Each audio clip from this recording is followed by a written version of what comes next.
horse lovers, welcome back to Free Spirit Equestrian. So in this video, I just wanted to take the time to explain what we do here at Free Spirit Equestrian and what our mission is. Now, I know a lot of you know exactly what we do and why we do what we do, but honestly, I've never made a completely dedicated video to what we do. So I feel like because the channel has grown a lot and a lot of people ask these questions, I want to go ahead and explain and talk about what we do. We're also going to go out and check out the horses today. It's a little bit rainy out and drizzly, but we'll go out to the field and say hi to them. But what I first want to say is the core of our mission, okay?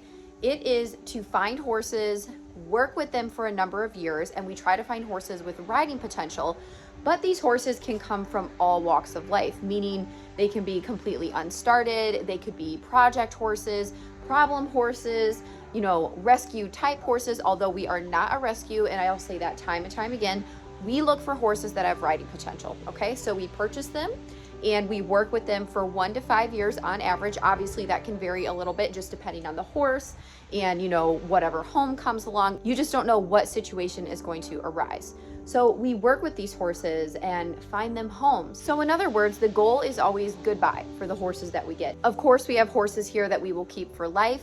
100% Jiminy Cricket. He's my first horse, heart horse, forever horse. And then of course, Bagheera, because she is in her 30s and I just don't think that is fair to sell a horse in their 30s. Now, I most likely will keep some of the other horses I've mentioned, but I do not want to say that is 100%. But there are a few others that we are like 99% sure we're going to be keeping. No, I'm not going to talk about those horses and who we're going to keep, who we're not going to keep, because things change. And that's the thing. You say on social media, I'm going to keep this horse, and then something changes, and then you go to sell or find them a new home, or a situation comes up for them, and then people get upset. So the goal is goodbye, and that's what should be expected when we get a horse. And I know there's always questions regarding that, like, what about this horse? I thought you got this for this. Well, yes, but the goal is still goodbye. So not only do we have a core mission of finding horses, working with them, and rehoming them, and what that does is, like I said, it allows room for the next horse to continue that cycle and that process. A lot of people talk about how can you keep horses out of bad situations? Well, the best thing you can do to keep a horse out of a bad situation is to give them a good education, okay? Give them training to set them up for success out in the horse world. Now, there is never a guarantee when you sell a horse that they are always 100% going to be in a good place. But there's things you can do to ensure that and keep the probability very high, which of course we do. And we always vet our homes when we sell the horses. We always do buyback contracts, even though those technically would not hold up in court. But at the same time, we are open and we want to know if the horse isn't working out, please let us know. And if we are in a position to take that horse back, we will. Or if we can find that horse, a good home and help you out with that, or give you some tips to aid you in that process. Okay, hopefully that makes sense. Knock on wood, literally going to do that right now. I haven't had issues selling horses, okay, because I am very honest. I put everything up front. I mean, there's every video in the world under the sun about my horses. But yes, there's never going to be a perfect situation, perfect, scenario of what you do. What I mean by that is, like, things are always going to happen. You just have to do your best to put stipulations in place to make those things less likely to happen that are bad or negative. And a lot of people just don't understand that. So we also have a full-blown lesson program. So I teach older kids and adults, and we have more of an advanced beginner all the way up to intermediate and advanced riders, okay? And we are a multi-discipline barn, meaning we don't just do one discipline. Like, we don't just do dressage or just do Western or anything along those lines. We do a little bit of everything, and most of our lesson curriculum consists of strength building and helping the horses and riders from both a natural and biomechanics standpoint by implementing different exercises and incorporating those workouts to overall strengthen and balance and create harmony between both the horse and the rider. Okay, so that's a lot of mumbo jumbo, but what I mean by that is one day we'll be doing serpentines and cone work. The next day we'll do jumping work and grid work. Then we'll be doing Western. Then we'll be going on trail rides. We'll do some cross country. We literally are the definition of a multi-discipline barn. And I do not teach little kids because personally, I just cannot connect with little kids. I'm not a little kid person. I do not want kids of my own, and I'm just being very raw and straightforward with you. That is not me. And I think it's very important when you have a goal especially a lesson program and a mission, you got to know what you want, and you got to know who your audience is so that you can serve them best, your clientele or your audience in social media's case. Okay. So I recognized early on that little kids right now are just not my forte, and that I'm better teaching older kids. 10 and up is actually, my requirement, and adults. That's what I specialize in. So it has been wonderful. The program has grown and expanded over the last 5 years that I've had it. So we've owned our property for about 6 years. The program's, I guess it's been going for about 5.5 years now. So yeah, it has been fantastic. So those are the two main things that I do in regards to our goals. So with that being said, a lot of questions when we go to sales, or, when I'm buying private sale, or even when I lease a horse, why are you always buying horses? Why are you always getting them? Because when you run a program and you have a mission like this, you are always going to be purchasing horses, okay? You can never have enough good lesson horses. And also with my mission, even when I get horses that, hey, I want to find something that could most likely be suitable for the program, that is always a huge bonus when the horse can go in the program, because then it kind of serves dual purposes. But at the same time, it's not a requirement that the horses go into the lesson program. That is not the goal for every horse we get, like, oh, I want them to be a lesson horse. If they can be, that is wonderful, but we get the horse and work with the horse that's in front of us. And if it ends up working out, cool. If it doesn't, that's okay too. But sometimes, depending on what's going on and what horses we have, we do have to find horses that we really do think would be more suitable for the program, give them that time, that training, and they also get great experiences with the kids and adults in the program, and then move them along, okay? So what I mean by that is, I'm not going to just keep the same horses for years and years and years and years and, use them in the lesson program just because they're a good lesson horse. My goal for these horses is to eventually move them along. I don't want them to just be stuck in the lesson program. Even though our program is really good and we don't just go in circles all day and we do a lot of different things and our riders are pretty competent, at the same time, I eventually want them to find their one and only person, okay? And obviously right now at this point in my equestrian journey and my mission and my life, I'm not gonna have just one or two horses that I'm dumping my sole focus on, right? I have my entire herd. And then it's really nice when I can balance between, okay, I'm going to be training this horse and they'll be in the program. And then I have the horses that are not in the program at all, and I'm working with them too. Does that make sense? It's really crazy how many variables and how many rotating pieces there are here at Free Spirit Equestrian and what we do. And really within any equine business that involves horses and clientele. Okay, there's always moving parts and there's always things you have to consider and think of. So with that being said, we're always trying to find horses because the process of training, like I said, it can be for 1 to 5+ years. And then we're wanting to move horses along who have been here. So that's the cycle. And I'm very passionate about what I do. And I know that what I do makes a difference because I have seen the horses that I have taken on and I have worked with them for years, and I've just seen them completely transform and blossom. It was always there. I just helped them to bring it out, giving them my full dedication and my training. And a lot of these horses I've worked with before I had the YouTube channel. So people haven't even, seen half the work I've done throughout this mission so far because I didn't have a channel at the time. But I used to get a lot of horses that were literally not started, were called crazy, labeled as problem horses. And honestly, I don't ever think it was the horse, and I don't think it's me being some horse whisperer or special. I think that horse just needed time. I do think there's true problem horses out there, or horses that like they have a legit bucking problem. It's usually because of people or because of pain or an injury or a past experience. But there's really not such a thing as like a bad horse, okay? But at the same time, I think there's so many good horses out there that are labeled bad because they were in inexperienced hands, okay? They could be very simple, straightforward horses that just weren't set up for success. So I think I get away with what I do in my training because I take it very slow.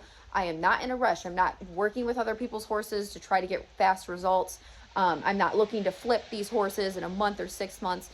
I'm like, whatever time it takes, and there's really no expectations per se, okay? We have goals, hopes, and desires for the horses we purchase, but at the end of the day, it is what it is, and we're okay with whatever it ends up being. We just put our effort and our best foot forward when doing so. Okay, so let's go ahead and head out and say hi to some of the horses. Like I said, it's kind of rainy today, and I apologize, I am slightly under the weather today.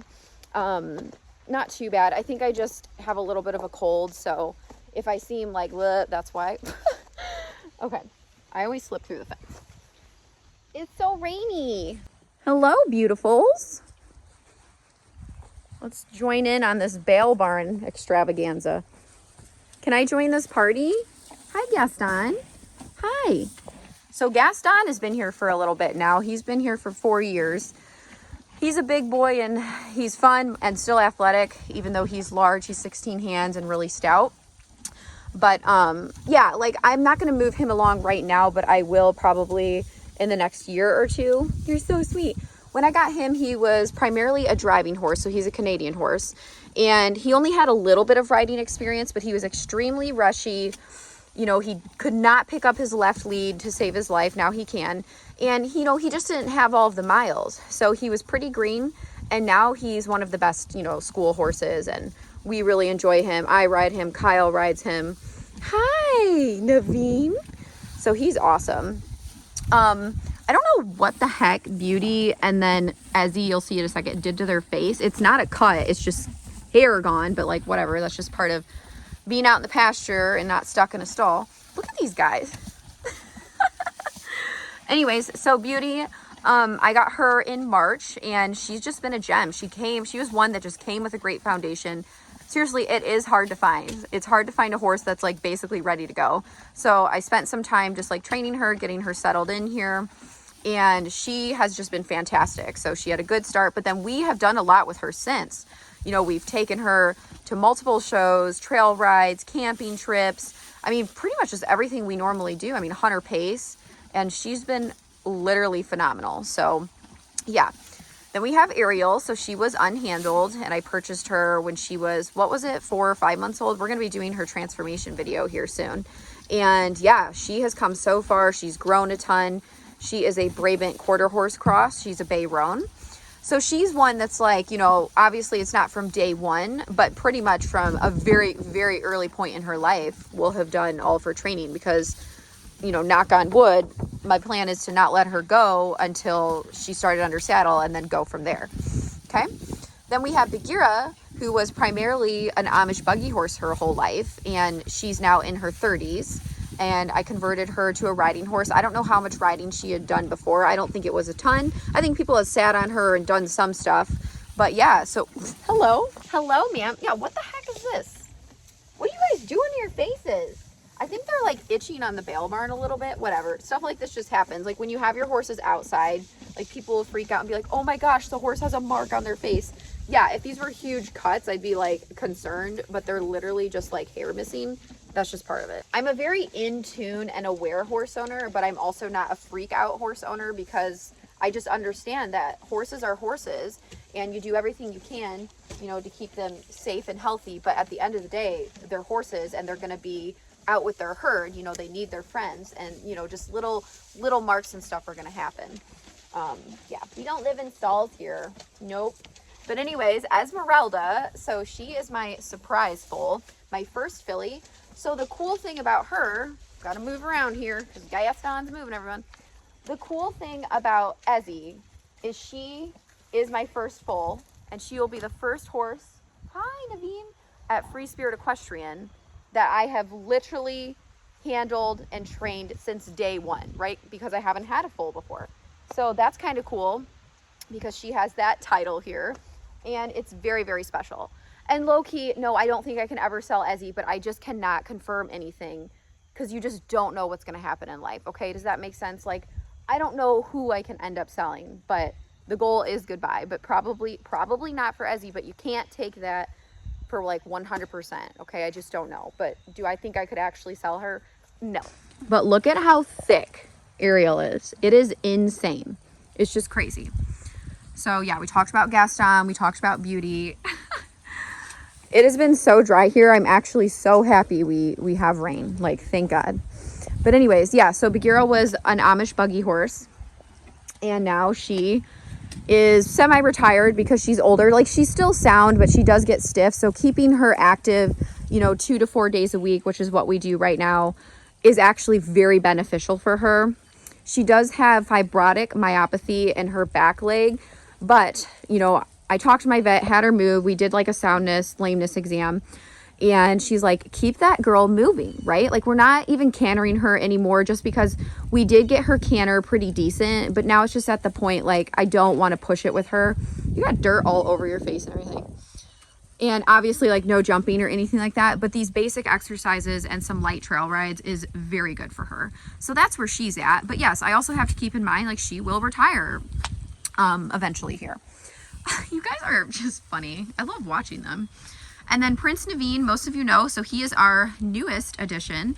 This is the horse that we got for Kyle. Now, I want to talk about this because in my last auction video, you know, where we went to Mount Pleasant, I was talking about the horses. I was like, Kyle really likes this gray. Kyle likes this horse. All I'm saying when I say that is that I value Kyle's opinion, because he's gone to enough of this and he's been around enough horses now to kind of get an understanding. I can ask him his opinion. Even though he's not a quote unquote horse person, I can get, you know, his opinion and take that into consideration. Obviously, I value his opinion. He's my husband. So yes, we bought Naveen to be Kyle's prospect eventually, but Naveen's super young and, like, he does have a good foundation, but he's still pretty sensitive.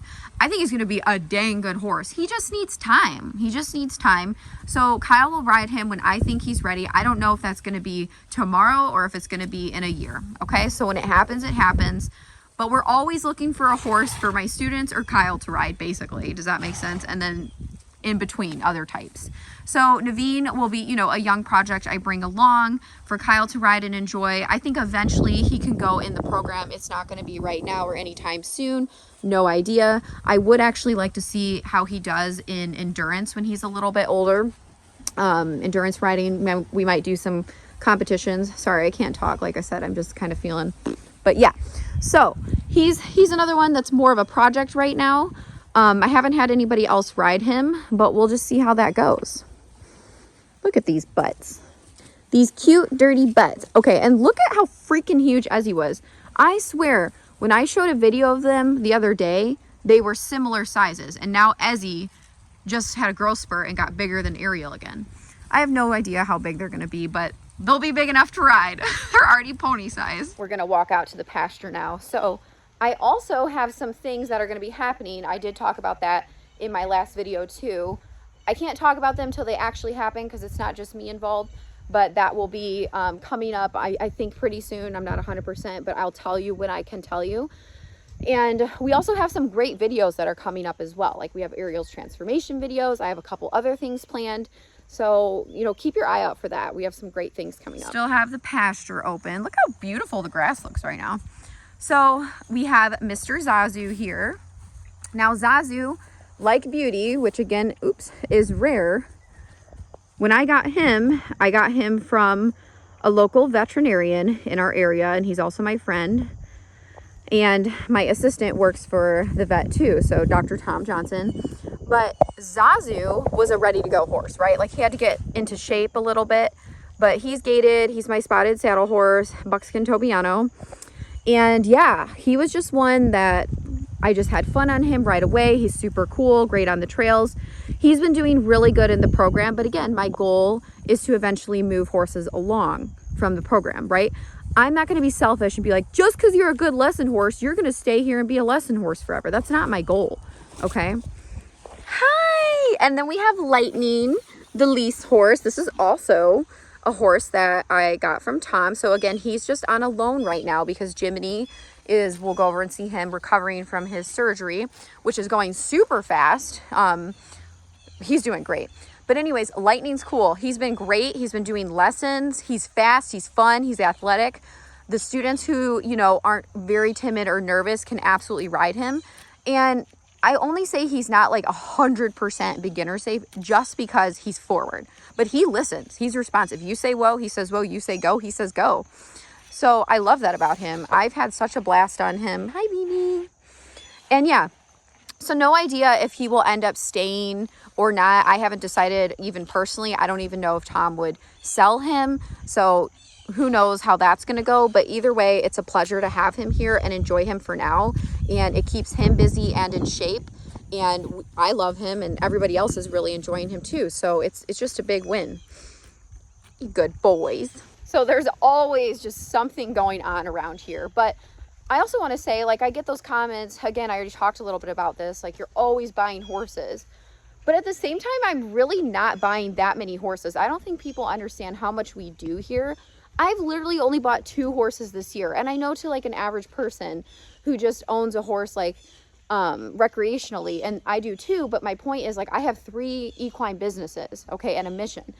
So it's not just, you know, my 1 or 2 personal horses. I consider all these horses my personal horses. Not you're a school horse, you're a project, you're a sale horse. No, they're all my babies, like 100%. So I think that's why people get really confused when I go to buy and sell. They're like, you just want more, you just want this, or I thought this was your dream horse. Yeah, they're all my dream horses, or I wouldn't have bought them. But my point is, some people literally, it's windy, so I'm gonna go stand in the run-in shed and talk so that we don't get too much wind when I'm talking. My point is, I've bought 2 horses this year, and that is literally nothing on the scale of what I'm doing. I'm not kidding. I will go to auctions and I will see people buy 17 to 20 horses at one sale. No joke. And usually those are people who are going to take the horses home, evaluate them, and resell them, whatever. But like, it doesn't matter how many horses someone gets if they're cared for, if they have the time for them, and, you know, if they have goals. So that's really all it comes down to. But the fact that, like, I've purchased 2 horses this entire year so far, and people are like, you're buying so many horses. I'm like, actually, no, I'm really not. And I haven't even sold a horse since last September or October, right? So, I mean, I get that. It's like, okay, you're buying, but you haven't sold, but I am going to be selling, right? Like, that's kind of the goal. Hi, Ezzy. Hi, crazy face. Hi, crazy face. What'd you do?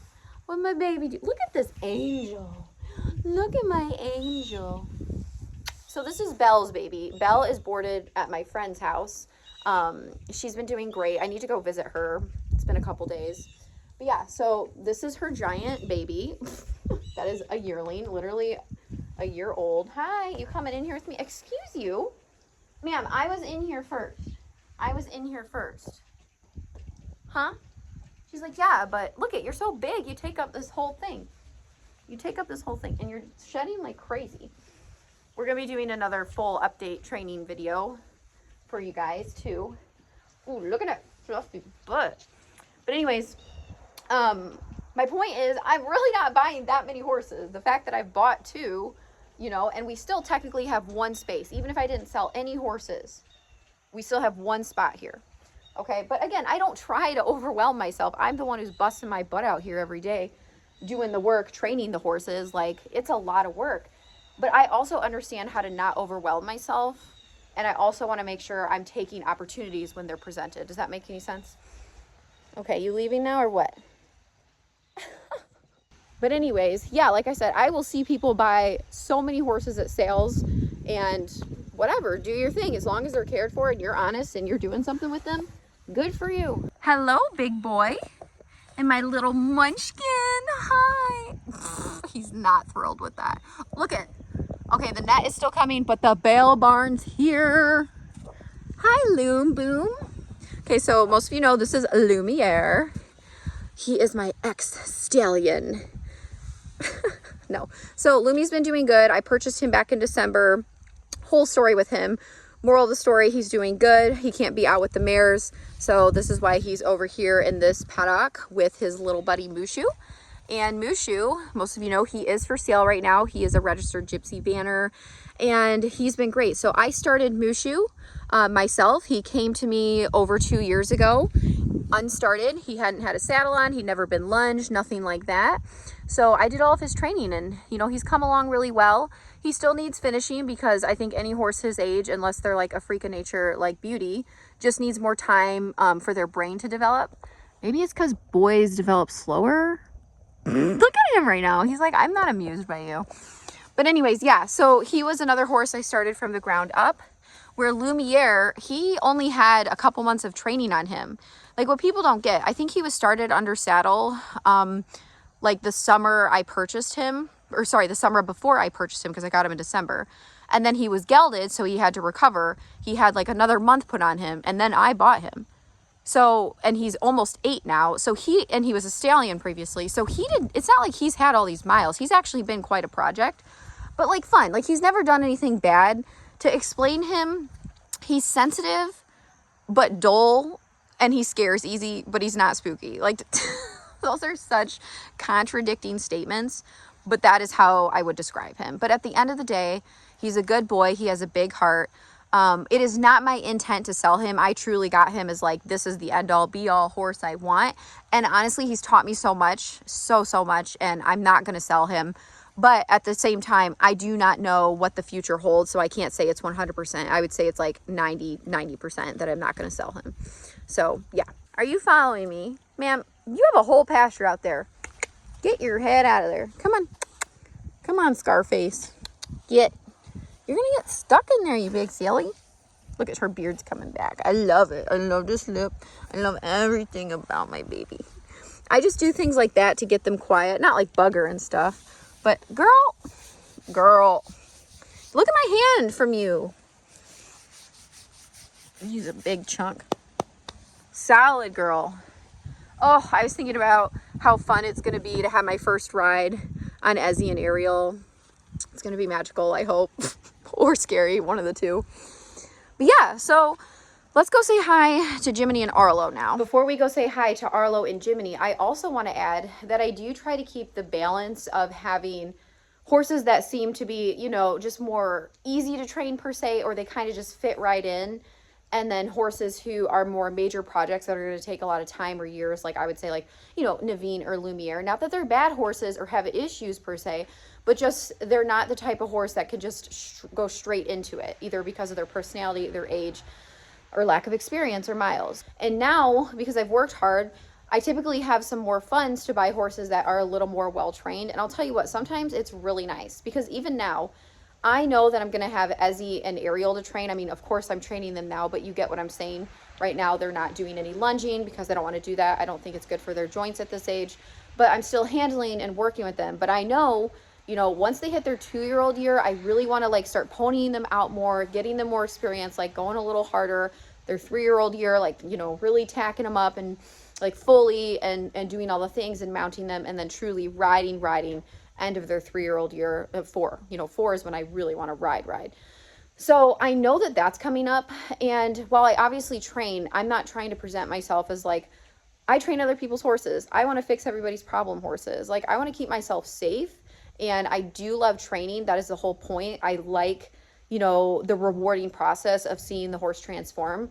But at the same time, I don't want to overwhelm myself with too many projects at once. So I have them.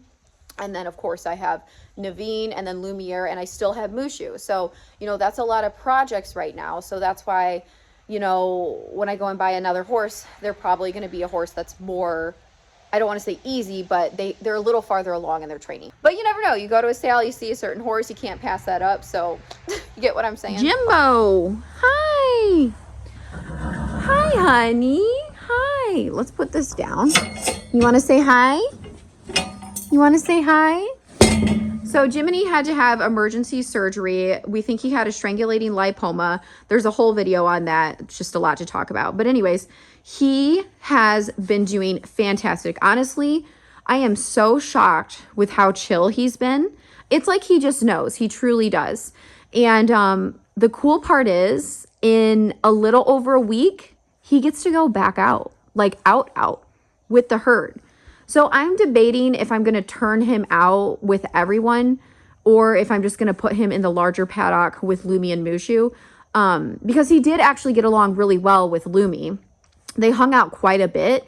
So I'm figuring out the whole plan with that. The reason I'm thinking maybe not the whole herd is because it's a much larger area where, you know, he'd be healing, but you get what I'm saying. It just makes me a little nervous given the circumstances. And we're going to be closing the pastures, you know, relatively soon. So do I want to, you know, acclimate him to grass again? Because yes, he has a little bit of grass in his paddock and I hand walk him and graze him, but he also hasn't been on full grass. So see, again, moving parts, always something to think about with the individual horse and then the whole herd and everything going on. It's actually pretty insane. That's why horse people are crazy. Like, we literally have to be insane to be able to manage all this.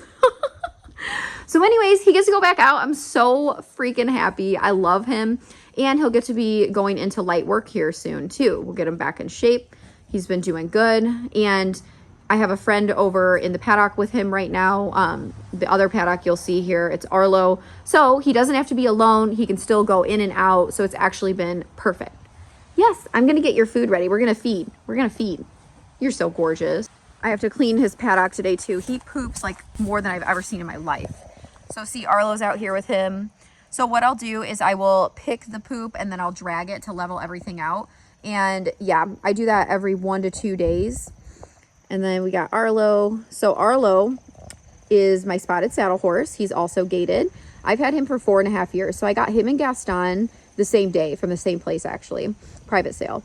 And Arlo is just awesome. He's been great in the program. He's been awesome on the trails, but he is one that I do want to move along as well eventually.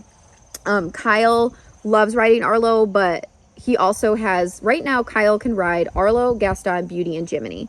And in Kyle's words, he's like, Arlo is awesome and it's his favorite horse to ride right now. However, he's like, I know there's a better horse out there for me. And obviously we have Naveen, but Naveen, like I said, we don't know exactly when that's going to happen. Kyle just really liked him and I did too. So we're like, let's take a chance on him. I'll train him and then Kyle will eventually ride him. So that was kind of the whole thing with Naveen, and Kyle really, I know, hi. Kyle really likes Naveen's personality. I think they're going to be an awesome team. Just needs time. But anyways, yeah, so they have their setup here. Jiminy. And Jiminy, so he's my first horse, my heart horse, my forever horse. I've had him for over 15 years. He'll never leave. And he is a registered Appaloosa. I'm going to go back over here because we're talking about you. And his registered name is Buddy James Plaudit. So he's a red leopard spot. Gorgeous. I was obsessed with you the moment I saw you. And Appaloosas actually are my favorite breed. I would like another one, but it's just, honestly, it's kind of hard to find a good Appy. I've had many, though. I've been very spoiled. Very spoiled with you. You set the bar too high, buddy. You should have been a rotten pony for my first horse, but instead you were like the bee's knees. It's like, yeah, duh. So, yeah. Just kind of want to talk about what we do, and hopefully it makes sense. I know it kind of just doesn't make sense to some people, and that's fine. It doesn't have to, because like I said, I know I'm doing my due diligence and doing what I can for horses and trying to, do my part within the industry. And I'm very passionate. It means a lot to me. It's very emotional. It's very sentimental. And I just love it. I absolutely love it. I've been doing it for a very long time now.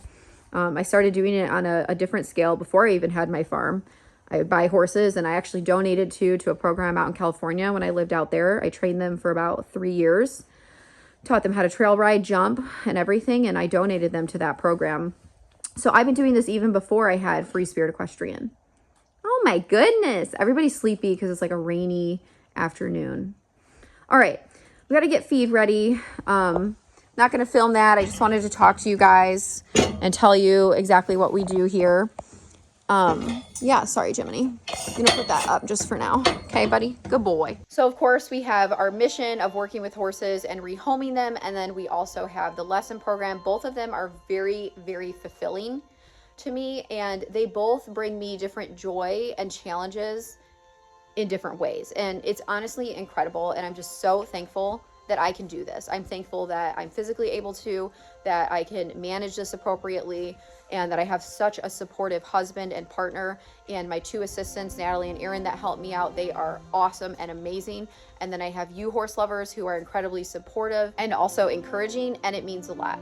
So we also have the Spirited Horse Boutique, which we started last year. We're coming up on a year of that. So that's pretty cool. And that's just another way that we can bring in income and support what we do, because we are not a rescue. We do not take donations. We fund everything ourselves, okay? So that's another reason why everything I do, I'm like, I gotta think, like, I'm the one who has to put the money, the time, the blood, sweat, and tears into these horses and my herd, right? It's not coming from anywhere else. But that is just something that we can do in order to bring like high quality products to our viewers and to people who want to support what we do, or they just want horse related products. Like, it's kind of fun. So Again, if you want to support Free Spirit Equestrian, you can order something off the Spirited Horse Boutique, link in the comments in the description. Today I'm wearing my Galloping and Gold lip gloss, and I'm also wearing my pink polka dot riding top. So we have a bunch of different things you can check out. All right, horse lovers, well, I hope you enjoyed learning or once again hearing about what we do at Free Spirit Equestrian and checking out the herd. Like I said, we have some cool videos coming up. We have some big updates. So make sure you stay tuned. Keep an eye out for those videos. I will post them when I can. And just make sure you like, comment, share, subscribe to the channel, turn on your notifications so you don't miss anything Free Spirit Equestrian. And I'll see you next time, horse lovers. Thank you for your support. Bye.